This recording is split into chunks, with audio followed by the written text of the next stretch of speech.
పాదయాత్ర మొదలుపెట్టి 3 సంవత్సరాలు పూర్తయిన సందర్భంగా గూడూరు శాసనసభ్యులు పాషం సునీల్ కుమార్ సూచనల మేరకు నియోజకవర్గం కేంద్రమైన గూడూరు పట్టణంలో మంగళవారం చిల్లాకూరు హైవే పోటుపాలెం జంక్షన్ నుంచి సాయిబాబా దేవాలయం వరకు నాయకులు కార్యకర్తలతో కలిసి విజయోత్సవ ర్యాలీ కార్యక్రమం జరిగింది.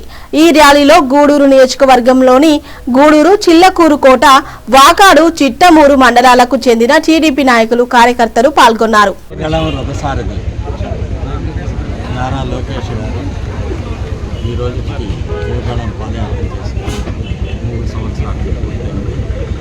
యువగళం, మనగళం, ప్రజాబలం అనే దాంతో ఈరోజు తెలుగుదేశం పార్టీ అధికారాన్ని చేపట్టడం జరిగింది. ఆయన 3,126 కిలోమీటర్ల పాదయాత్ర 226 రోజులు చేయడం జరిగిందనే విషయాన్ని కూడా మనం గుర్తుంచుకోవాలి. ఈరోజు ఏపీ రాజకీయ వేదికపై చెరగని సంతకం పెట్టు యువగళాన్ని చేశాడని ఒక వేదికని ఆ ప్లాట్ఫారం ద్వారా యువగళం అనే సంతకం ద్వారా ముందుకెళ్తుంది తెలుగుదేశం పార్టీ ఏ ఆలోచనతో ఆ రోజు కీర్తిశేషులు డాక్టర్ నందమూరి తారక రామారావు గారు సమాజమే దేవాలయం, ప్రజలే దేవుళ్ళు, ప్రజల కన్నా తెలుగుదేశం జెండా అని ఆ యొక్క ధైర్యంతో వాళ్ళ తండ్రి గారి యొక్క సమయస్ఫూర్తితో ఈరోజు యువగళం పాదయాత్రని 27/1/2023లో ప్రారంభించి 18/12/2023లో విశాఖలో ముగించడం జరిగింది. అది అయిన తర్వాత మన యొక్క జాతీయ తెలుగుదేశం పార్టీ అధ్యక్షుడు నారా చంద్రబాబు నాయుడు, అదేవిధంగా జనసేన అధ్యక్షుడు పవన్ కళ్యాణ్ గారు వీరి యొక్క ఆధ్వర్యంలో విజయనగరం నందు ఆ రోజు బహిరంగ సభ పెట్టి విజయనగరం నందు గతంలో జరిగిన అన్ని విషయాలను కూడా నాయకులు ప్రజలకు తెలియజేస్తారు. ఆయన కుప్పం నుంచి పాదయాత్ర చేసినప్పుడు ఆయన కనీసం వ్యాన్లు పెరుగుతున్నారు, మైకు పెరుగుతున్నారు, చెవులు పెరుగుతున్నారు, నిలబడేదానికి లేకుండా ఆయన మీద అక్కడికే 39 కేసులు నమోదు చేయడం జరిగింది. అంటే ఆయన చిత్తూరు జిల్లాను దాటేటప్పుడు అంటే చిత్తూరు జిల్లాలో ఉన్న నియోజకవర్గాలు 14 పర్యటించడం జరిగింది.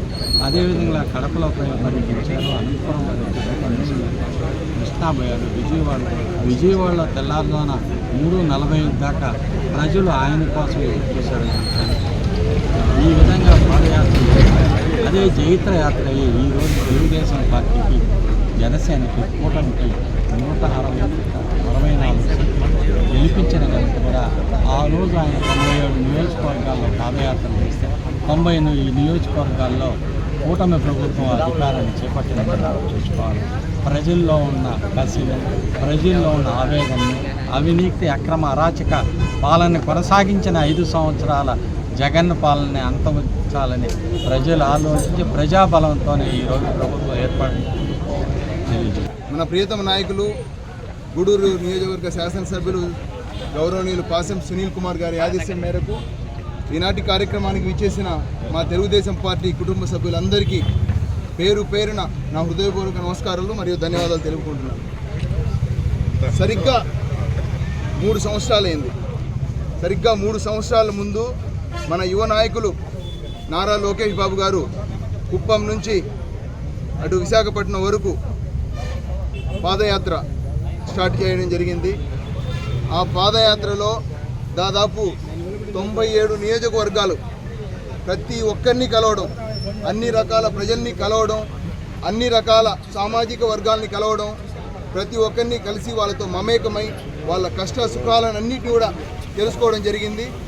అదేవిధంగా ఆయన పాదయాత్ర స్టార్ట్ అయినప్పటి నుంచి ఆనాటి నిరంకుశ ప్రభుత్వం యొక్క విధానాలను అణగదొక్కే విధంగా ఆ యొక్క విధానాలను ఎదురొడ్డి పోరాడడం జరిగింది.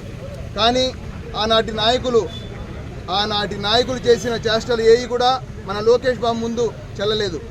పోలీసుల చేత ఈ పాదయాత్రని అణగదొక్కాలని చూశారు, ఏమాత్రం బెదరలేదు. స్పీకర్లను లాక్కున్నారు, కానీ యువగలం ఆగలేదు. ప్రభంజనం అయింది. దేశంలోనే ఒక చారిత్రాత్మక ఘట్టానికి నాంది పలికడం జరిగింది. అదేవిధంగా ఆ పాదయాత్రలో ఏదైతే హామీలు ఇచ్చారో పూర్తిగా అవన్నీ కూడా అమలయ్యే విధంగా ఈనాడు కూటమి ప్రభుత్వంలో చేరి ఒక ముఖ్య భూమిక పోషిస్తూ ఒక విలువైనటువంటి ఐటీ అలాగే విద్యాశాఖ మంత్రిగా ఎన్నో సంచలనాత్మక నిర్ణయాలకి నాంది పలకడం జరిగింది.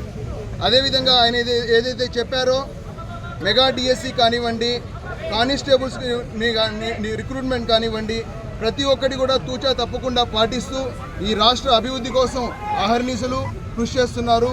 వారికి ఈ సందర్భంగా ప్రత్యేకంగా శుభాకాంక్షలు తెలుపుకుంటూ ఈ అవకాశం ఇచ్చిన ప్రజలందరికీ కూడా ధన్యవాదాలు తెలుపుకుంటున్నాను. Thank you.